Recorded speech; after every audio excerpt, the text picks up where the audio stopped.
네, 이번 시간에는 크리스천이 이중인격자인 이유에 대해서 살펴보도록 하겠습니다.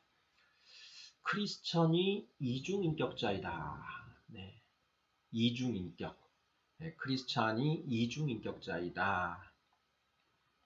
네, 왜 크리스찬이 이중인격자인가? 자, 이중인격이라고 하는 말은 두 가지 인격을 한 사람이 두 가지 인격을 가지고 있다라는 얘기인데요. 자, 오늘은 크리스찬이 왜 이중인격자인가 하는 문제에 대해서 살펴보도록 하겠습니다. 자, 먼저 크리스찬이 어떤 존재인가 하는 부분에 대해서 먼저 생각해 보도록 하겠습니다. 크리스천, 다른 말로 하면 성도라고 할 수가 있고요.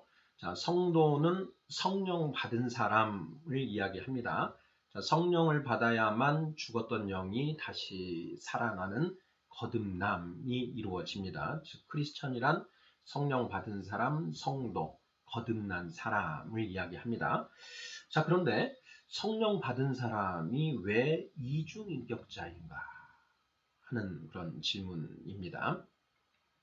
자, 교회에 다니는 사람들, 교회에 다닌다고 해서 다 성도는 아닙니다. 교회에는 성령 받은 사람도 있고 성령 받지 못한 사람도 있지요. 아직 성령을 받지 못했다는 것은 칭의가 아직 이루어지지 않았기 때문입니다. 자, 칭의는 어떻게 이루어지나요? 사도행전 2장 38절 베드로가 이르되 너희가 회개하여 예수 그리스도의 이름으로 세례를 받고 죄사함을 받으라. 죄사함을 받으면 칭의가 이루어집니다. 그리고 성령의 선물을 받게 되는데 성령의 선물을 받으면 이제 성화가 시작되는 것이죠. 교회 안에는 아직 회개하여 예수 그리스도의 이름으로 세례를 받지 않으신 분들도 계십니다. 그래서 그분들은 아직 성도는 아니죠. 네, 크리스천은 성령 받은 사람이다. 자, 그런데 그 크리스천, 성령 받은 사람인데 이런 사람들의 행위를 보면 어쩔 때는 굉장히 거룩한 그런 모습을 보이는데 어쩔 때 보면은 성령 받지 못한 사람들, 세상 사람들과 똑같은 그런 모습을 보일 때도 있다라는 것입니다. 성령 받은 사람의 모습과 그리고 세상 사람들의 모습, 성화된 사람의 모습과 세상 사람들의 모습이 어떻게 다른가를 먼저 살펴보도록 하겠습니다.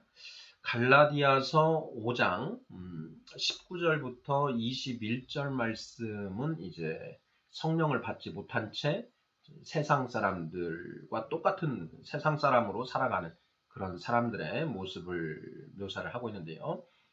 읽어보도록 하겠습니다. 갈라디아서 5장 19절 육체의 일은 분명하니 곧 음행과 더러운 것과 호색과 우상 숭배와 주술과 원수 맺는 것과 분쟁과 시기와 분냄과 당짓는 것과 분열함과 이단과 투기와 술 취함과 방탕함과 또 그와 같은 것들이라. 전에 너희에게 경계한 것 같이 경계하노니 이런 일을 하는 자들은 하나님의 나라를 유업으로 받지 못할 것이요 라고 되어 있습니다. 19, 20, 21절에 자, 육체의 일은 분명하니 이렇게 해서 묘사된 총 해서 14가지 그런 내용이 되는데요. 이것이 바로 세상 사람들의 실상입니다. 자, 그러면 성령을 받고 장성한 자 된 사람은 어떻게 사는가? 바로 그 밑에 22절, 23절에 나옵니다. 그러니까 성령의 열매라고 해서 갈라디아서 5장 22, 23절 많이 암송을 하는데요. 읽어보겠습니다.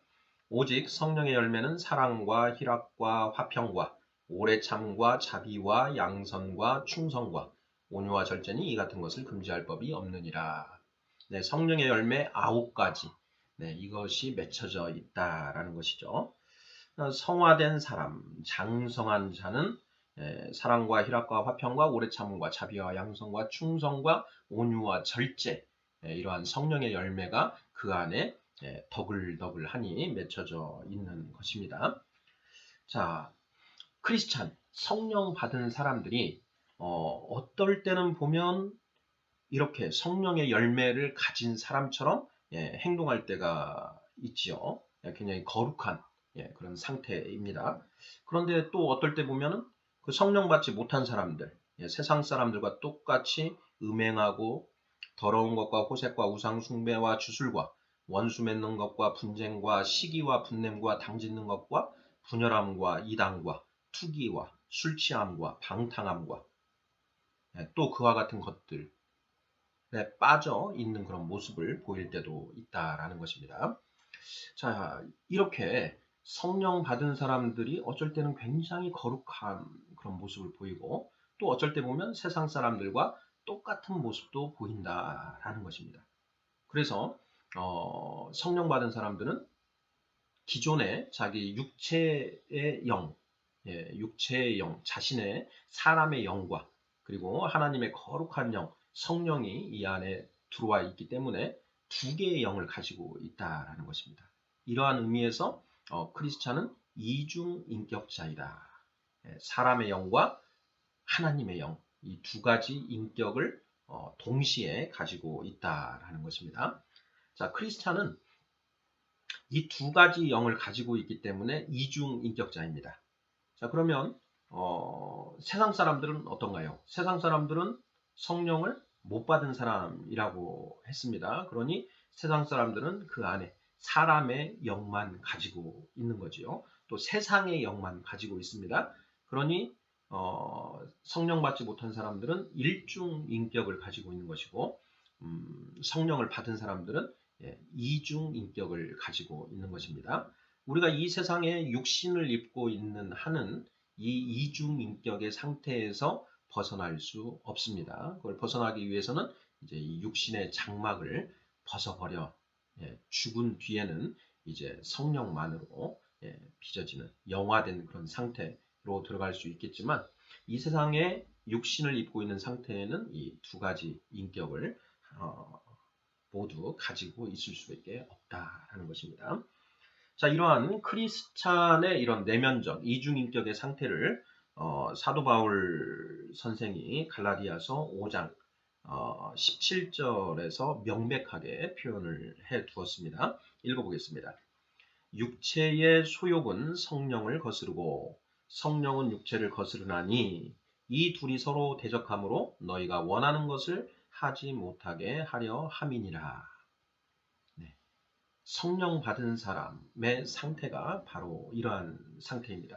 육체의 소욕과 성령이 우리 안에 동시에 존재하고 있고 육체의 소욕은 19, 20, 21절에서 이야기한 것처럼 죄를 향해서 죄로 나아가게끔 자꾸 꼬드기지요. 그런데 성령은 너희가 죄로 나아가면 안 된다라고 제어를 하시면서 동시에 하나님의 말씀대로 살아야 된다라고 요구를 하십니다. 크리스찬은 이 육체의 소욕과 성령의 이 갈등 상태에 있다라는 것이죠. 그것을 육체의 소욕은 성령을 거스르고 성령은 육체를 거스르나니 이렇게 표현을 한 것입니다. 예수님이 이 땅에 오셔서 십자가에서 죽으심으로써 그 예수를 믿고 세례받은 자들에게 성령이 주어집니다. 도대체 이 성령을 주신 이유가 무엇인가? 그것은 우리가 육체의 소욕을 쫓아 죄로부터 벗어나게 하기 위해서다라는 것이 성경의 말씀 내용인데요. 지금 17절을 보면 이 둘이 서로 대적함으로 너희가 원하는 것을 하지 못하게 하려 함이니라 라고 되어 있습니다. 너희가 원하는 것을 하지 못하게 하려 함이라. 이 둘이 육체의 소욕과 성령이 서로 대적함으로 너희가 원하는 것을 하지 못하게 하려는 것이다. 너희가 원하는 것은 무엇일까요? 어떨 때에는 성령님의 인도하심에 따라서 하나님의 말씀대로 살고자 하는 것일 수도 있고요.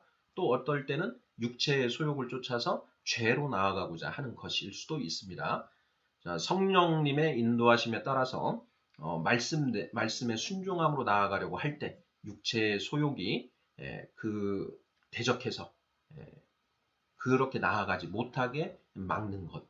또 육체의 소욕에 따라서 죄로 나아가려고 하는데 성령님이 그렇게 나아가지 못하게 막을 수도 있는 것입니다. 그래서 하반절 말씀은 그 너희가 원하는 것이 성령님을 쫓아가려는 것, 육체의 소욕을 쫓아가려는 것, 이 두 가지 모든 경우를 이야기한다라고 이해를 하는 것이 맞는 것 같습니다. 육체의 소욕은 성령을 거스르고 성령은 육체를 거스르나니 이 둘이 서로 대적함으로 너희가 원하는 것을 하지 못하게 하려 함이니라. 바로 이러한 상태. 그래서 크리스찬은 이중인격자이다라고 우리가 말할 수 있는 것입니다. 세상에서 말하는 이중인격과는 다른 개념입니다. 비유의 말씀이라고 할 수가 있지요. 자, 그러면 그걸로 지금 말씀을 끝내지 않습니다. 18절에 보면 너희가 만일 성령의 인도하시는 바가 되면 율법 아래에 있지 아니하니라 이렇게 말씀하고 있고요. 16절에는 내가 이르노니 너희는 성령을 따라 행하라 그리하면 육체의 욕심을 이루지 아니하리라 라고 말씀하고 있습니다. 바로 16절의 말씀, 18절의 말씀이 사도 바울이 궁극적으로 하고 싶은 말인 겁니다. 자, 우리 안에 육체의 소욕과 성령, 이 두 개의 인격이 존재하는데 너희는 육체의 소욕을 쫓아가지 말고 성령을 따라 행하라 라는 것입니다. 그렇게 성령을 따라 행하고자 결단하며 나아가는 것, 그런 존재가 바로 크리스찬이 되는 것이죠. 자, 여기에서 18절 너희가 만일 성령의 인도하시는 바가 되면 율법 아래에 있지 아니하리라. 자, 이것이 바로 성화된 사람의 모습입니다. 우리가 성령을 받았어도 육체의 소욕과 이 성령이 우리 안에 같이 공존하기 때문에 계속 죄에 대한 갈등 상태는 계속 있을 수밖에 없습니다. 아무리 성화가 되더라도 이것은 피할 수 없는 것입니다. 자, 갈등 상태 자체는 죄가 아닙니다.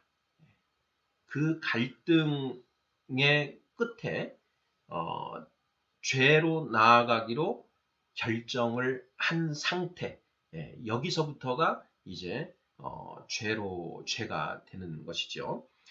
예수님께서 너희가 음욕을 품고 여인을 보는 자마다 이미 간음한 것이라 이렇게 말씀을 하십니다. 여기에서 음욕을 품고 여인을 보는 것, 이것이 어떤 상태를 말하는가?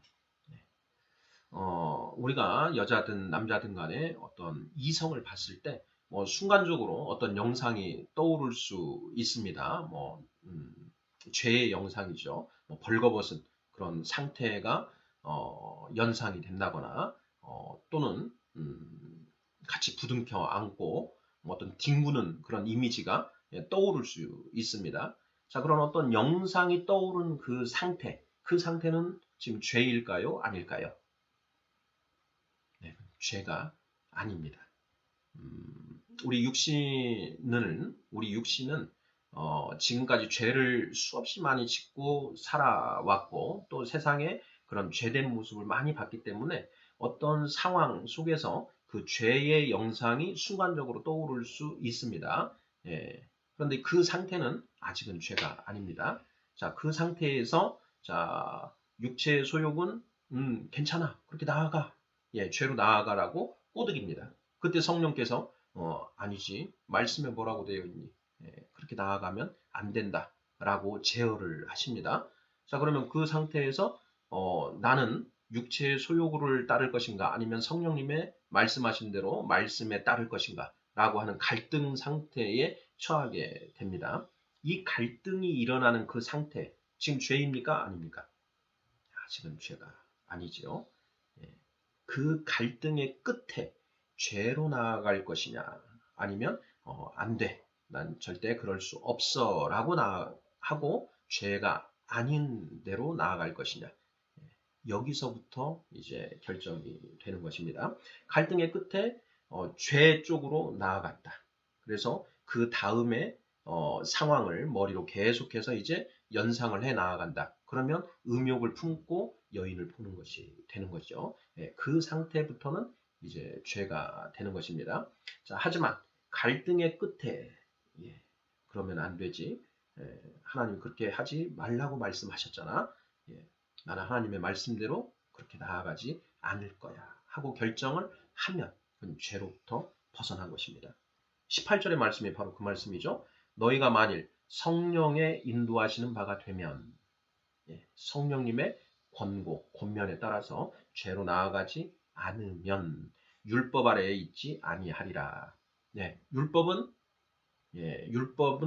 죄를 깨우치게 하는 것이죠. 율법 아래에 있지 않다라는 것은 율법으로부터 벗어났다. 죄를 짓지 않는 상태가 되었다라는 것입니다. 자, 여기에서 이제 성화된 사람은 어떤 상태인지 그것을 알 수가 있지요. 이 부분은 이제 주제를 바꿔서 얘기를 해보도록 하고요. 일단 이번 주제는 크리스찬이 이중인격자인 이유에 대해서 살펴보았습니다. 사람의 영만으로 살다가 어느 순간 오직 하나님의 은혜로 예수 그리스도를 알게 되고 예수 그리스도를 내 마음의 주인으로 영접함으로써 하고 세례를 받음으로써 하나님의 거룩한 영인 성령을 받은 크리스찬은 이 사람의 영과 성령이 그 안에 동시에 존재한다. 그래서 크리스찬은 이중인격자이다. 육체의 소욕을 쫓아갔을 때에는 세상 사람들과 똑같이 죄를 짓게 되는 것이고요.